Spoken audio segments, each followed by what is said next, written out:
college, and I started talking about history at the dinner table, and he went, "Shut up, Dan." But I just kept talking. Yay, Dad. Yeah, that's right, Dad. Valley Forge had the highest death total of the 8 winter encampments. This is sacred ground. It's not a recreational park. About only 10,500 combat infantry. Within 4.5 months, 1,700, almost 1,800 were dead. The miracle is that the rest did not run away. The British High Command was convinced that this army was going to dissolve. In a sea of mud, not snow, those stupid paintings that show snow up to the armpits, Valley Forge, no one froze to death here. That's Disney and Hollywood. They wanted it frozen. The death total would go way down. This is one of the warm winters out of the 8 of them. There's all this mud. They can't keep the latrines covered properly. And they cover the human waste with dirt, but what if it's raining? The sun pops out, scabies and lice spread. Leads to typhus.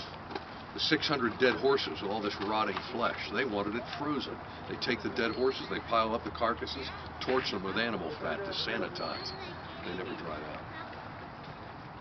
It's this dampness. When General Friedrich Wilhelm Leopold von Steuben, or Steuben as we butcher the pronunciation, when von Steuben does his initial tour of inspection right here on horseback, he says, "I look down here and I see 400 cabins straight down." This is the first 400 huts, army huts. They were real tight together.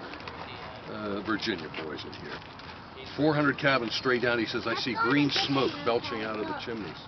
A constant coughing. A mist hanging here with over 2,000 men in field hospitals."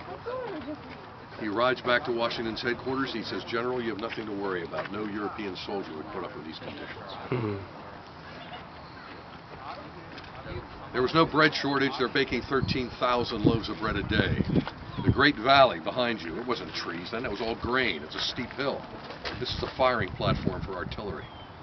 But you have all this grain for 30 miles. Even today, we call it the Great Valley. No bread shortage. They had onions in lieu of the salt shortage, but try to live on bread, onions, and water. Slaughter yards at either end of camp.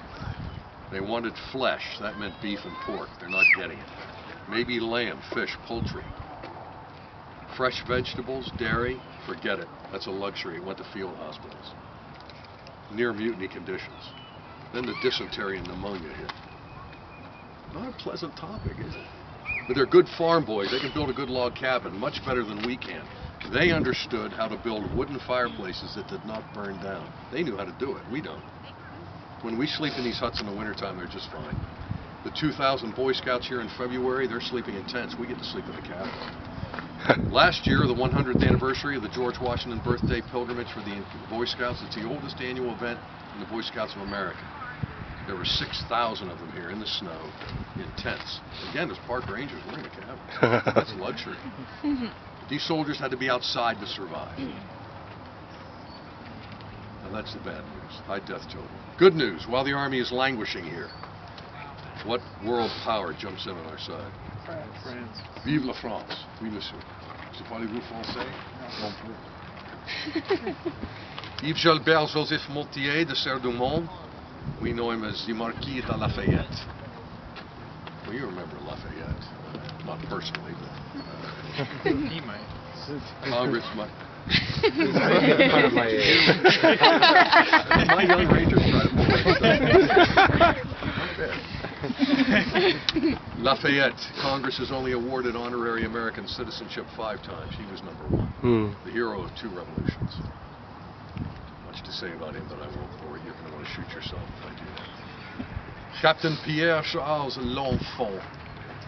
French cartographic engineer, mapmaker engineer. 12 years later, what city does he design? Washington, D.C. L'Enfant Plaza. Oui, mademoiselle. We ate at that food court just 2 days ago. L'Enfant. That's not far from the Union train station. Henri Eleutherio Dupont Nemours. You ever hear of the DuPont Chemical Company? Henri Dupont. They made their fortune with explosives, gunpowder, then they became a chemical company. Who's the guy who used to fly kites in electrical storms? Franklin. 72 years old at the Versailles Palace, the French alliance. France will ship over 115,000 reinforced breech military contract firearms, 69 caliber. Although this is a captured British musket. What letters do you see carved on the locker? GR, Gregorius Rex, King George. Don't answer all at once, I won't be able to handle it. 1742. And where is it stored? The Tower of London. We carved United States on here, becomes government issue. The French musket had the fleur de lis, Charleville de Saint-Étienne, their arsenal. So we like to dig up old musket locks through archaeology.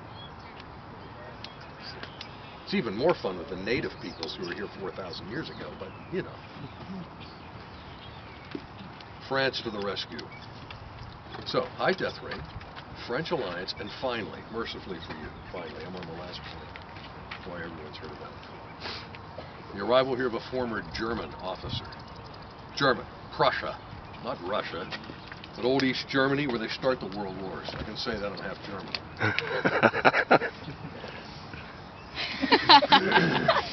Friedrich Wilhelm Leopold Gerhard Augustin von Steuben. Say that quickly 5 times. Or Steuben, as I mentioned. This is the birthplace of the United States Army. That's why I made the school books, but what really put Valley Forge on the map, von Steuben, on the anniversary, 235 years ago today, when they celebrate War of the French Alliance in the Grand Parade, had 10,000 men out there drilling and maneuvering. He used the German word for ballet, but he said it's a deadly ballet, you know. Infantry, rifle support, cavalry, artillery, maneuvering in order to close with this. This is your primary weapon. In the French, they say bayonet, bayonet. A deadly game. Von Steuben never goes back to Prussia, takes on New York state citizenship. That's why you have a Steuben County, New York, Steubenville, Ohio, Steuben County, Indiana. He writes the first official United States infantry manual, the Blue Book. You don't have 13 state armies marching out of here. You have one. The British don't like that. 400 cabins here. Mount Joy, 400 more cabins. 300 up here. Over 1,000 huts. Now, between Mount Joy in the distance and Mount Misery, nice name, isn't it? Is Valley Creek. Valley Creek flows into the Schuylkill River. There were 2 iron forges in the valley. Valley Forge, duh. Pennsylvania, the leader in iron manufacturing at the time. The iron furnaces in the interior. Stay with me, I'm going somewhere on this. Although I go off on rabbit trails. Iron furnaces to make raw iron, pig iron. You would deliver the pig iron to an iron forge.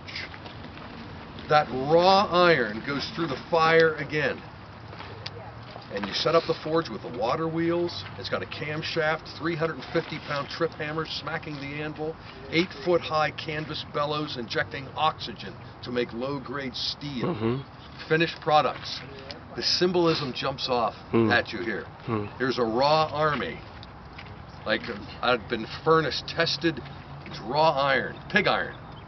General Friedrich Wilhelm von Steuben gets them. And out of this testing of fire again, they are pounded and shapen into an army of steel. Valley Forge. You see the symbolism.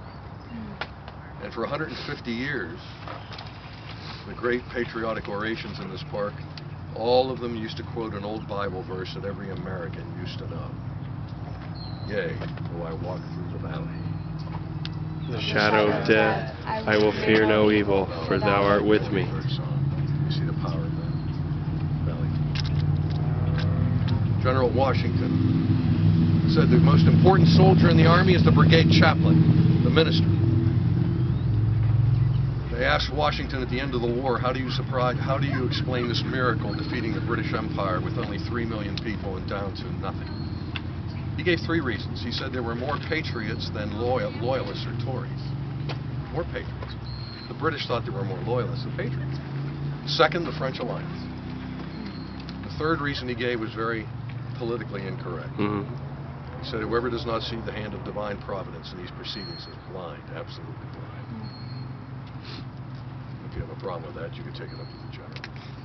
He also said there's only one way you win this war. It requires the patience of Job, the wisdom of Solomon, the courage of David, and the boldness of Daniel. When I'm training young park rangers today, they have no idea what I'm talking about. They are biblically ignorant. So that means we have Thank you. I can say that when I'm talking to a Christian school. Yeah. We are to contend for the faith, but we're not to be contentious. There's the offense of the cross, but we're not to be offensive. That requires wisdom. The best to you. Thank you. Thank you, sir. Black powder in the pan. Shut the pan. Then you put the round ball in buckshot. 4 buckshot, you're actually firing 5 projectiles in someone's face at the same time. You draw the ramrod, you ram it down the muzzle into the breech section. The ramrod is necessary to load the musket. You come back to the shoulder position, it's now loaded. If you have 400 muskets in one regiment, you want to go to shoulder, the officers see you're ready to fire. You then poise the musket, you go to the full cock, and you level. See how much smoke there is from one round. I didn't get that.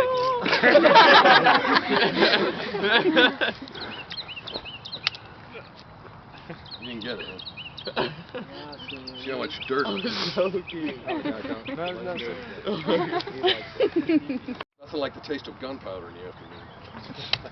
I'm doing this for the benefit of the young man who didn't get it. You're the man, Simeon. We won't all jump at time.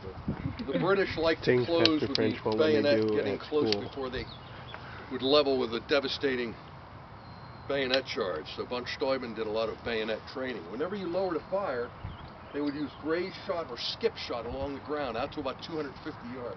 That's crazy. Thank you.